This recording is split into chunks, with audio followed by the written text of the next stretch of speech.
Algunos teóricos consideran que el cine mudo, desde los inicios del cine hasta 1929, lo hemos establecido desde mediados de la década de 1910 hasta los años 30. Lo consideramos independiente del cine primitivo, que también era mudo, debido a que tiene una serie de características distintivas que hacen de la época del cine mudo un periodo muy fructífero, lleno de innovaciones artísticas y por lo tanto muy importantes en la historia del cine. Los movimientos cinematográficos del Hollywood clásico, así como el impresionismo francés, el expresionismo alemán y el montaje soviético comenzaron en este periodo. Además, estos movimientos también empezaron a definirse los diferentes estilos y géneros del cine. La década de los años 20 fue la época dorada del cine mudo americano. Espectáculo, grandes actores, diversidad de géneros. Entre todos estos destacó el slapstick o cine cómico, los pasteles de nata, las locas persecuciones, los golpes, los bañistas, etc. Este nuevo género cómico surgió de la mano de Mark Sennett, que descubrió a Charles Chaplin, Harold Lloyd, Buster Keaton, Ben Turpin Landau. La característica principal de su cine fue la primicia de la imagen sobre cualquier otro elemento. Los elementos eran exteriorizados y no se dejaba nada a la imaginación del espectador. Por ello, sus actores hacían reír a más de un aspecto físico que por sus acciones. Ejemplo de ello fue Fatty Arkley, el famoso gordo del cine mudo, Ben Turpin, que tenía estrabismo, o Max Swain, el llamativo villano que participaba en las películas de Chaplin. Para complementar la falta de audio, se ideó un sistema de subtítulos agregados, mediante los cuales se añadían los diálogos. Surge entonces el escritor de títulos, como se llamaba en la época, como un profesional de la época muda y tomó una importancia equiparable como la del guionista. La primera película muda fue creada por Royce Lee Price en 1888. Era un filme de 2 segundos que mostraba a dos personas caminando alrededor de un jardín, Rodney Garden, el cual se tituló El Jardín de Rodney. Anteriormente, el cine sonoro ya existía, el sonido del cine.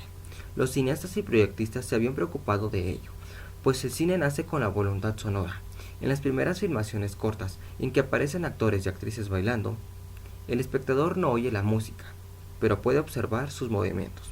Por otra parte, rara vez se exhibían las películas en silencio. Los hermanos Lumière, en 1897, contrataron un cuarteto de saxofones para que acompañase a sus sesiones de cinematógrafo en su local de París y hubo compositores de Vallier, como Saint-Saëns, que compusieron partituras para acompañar la proyección de una película.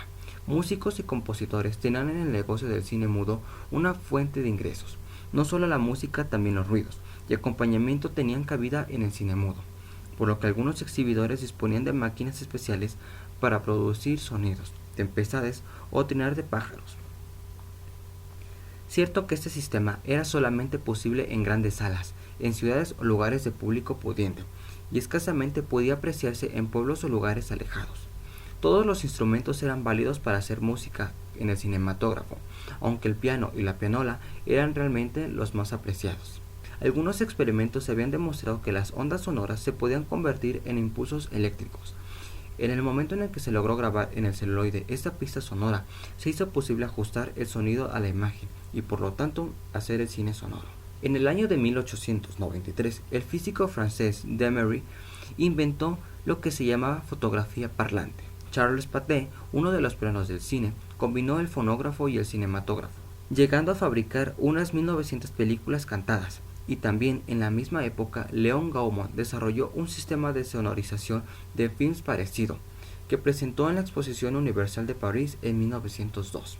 Otros inventos posteriores es el de Eugene Lauster y el de Master Baron y Rohner en la segunda década del siglo XX.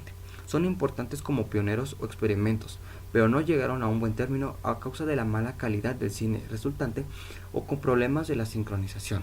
Así, en 1918 es patentado el sistema sonoro llamado Tri-Ergon, que permitía la grabación directa del celuloide, pero no será hasta el año de 1922 que John Engel, Hans Vogt y Joseph Massol presentan el primer film, Der Brandfehler, que lo utiliza incorporando las aportaciones del ingeniero norteamericano Lee de Forest. El sistema que usan estos alemanes dará lugar al llamado Movietone, que será utilizado para la Fox antes de la estandarización y el llamado Tobis Kaplan.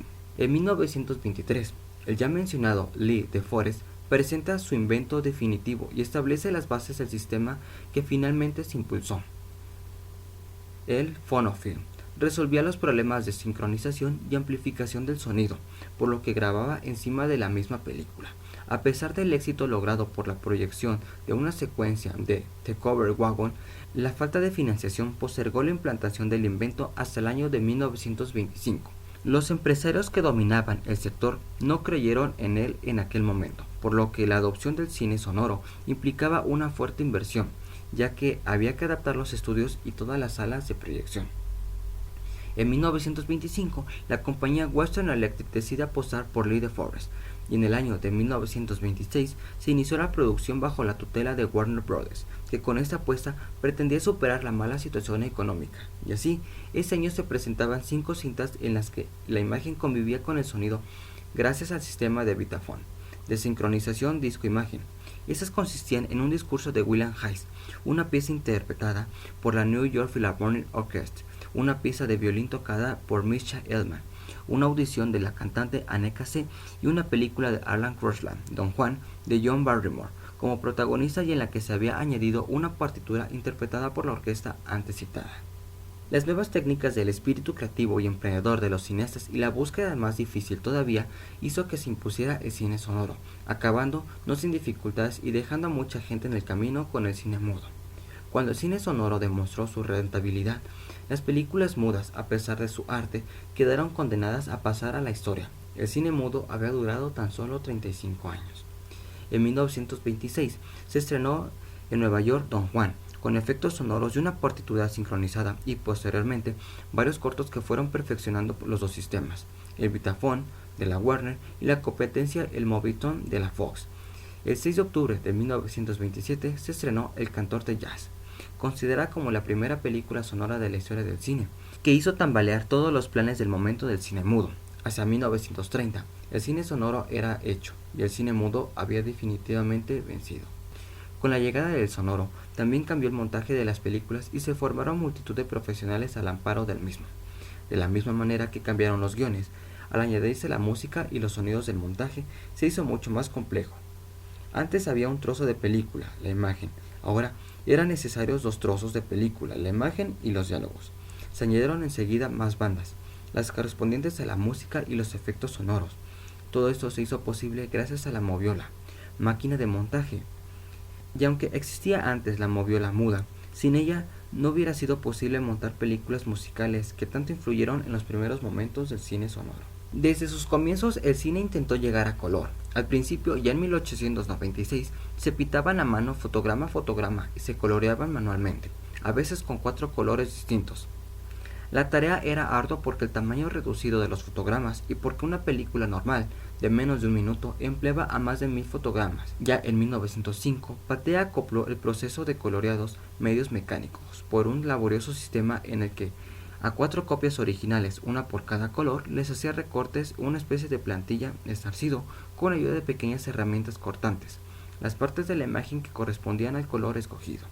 En general, se utilizaban sistemas menos complejos, el entintado, dando baños a color en las secciones del film, reflejando estados de ánimo o situaciones de luz.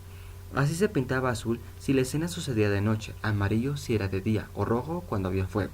Se coloreaba el propio soporte de la película.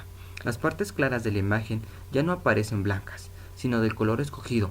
El virado, otra técnica de coloreado, se realizaba en el momento del revelado de la película y que afecta a la imagen grabada.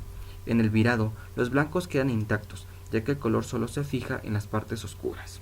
Los avances más importantes y definitivos se lograron utilizando los descubrimientos de la fotografía en color, basado en la teoría de J. C. Maxwell de 1871. Mediante la mezcla adecuada de rojos, azules y verdes se podía reproducir todos los demás colores. Era necesario superponer fotografías tanto roja, azul y verde y proyectarlas mediante 3 lámparas sobre una sola pantalla. La revolución del color del cine la hizo la compañía Technicolor. El Dr. Herbert Kalmus, fundador de la empresa, que había trabajado desde ello en 1917, optó por la síntesis sustractiva de colores, que consiste en sustraer el exceso de la intensidad luminosa de los 3 colores primarios que constituyen la luz blanca. Mediante emulsiones consiguió reproducir bicrómicamente un método mucho más sencillo. La emulsión se hacía en 2 películas que se pegaban una a otra produciendo de un lado una especie de gelatina de los colores. rojo anaranjados y por otro los verdes. La primera película fue The Tale of the Sea de 1922.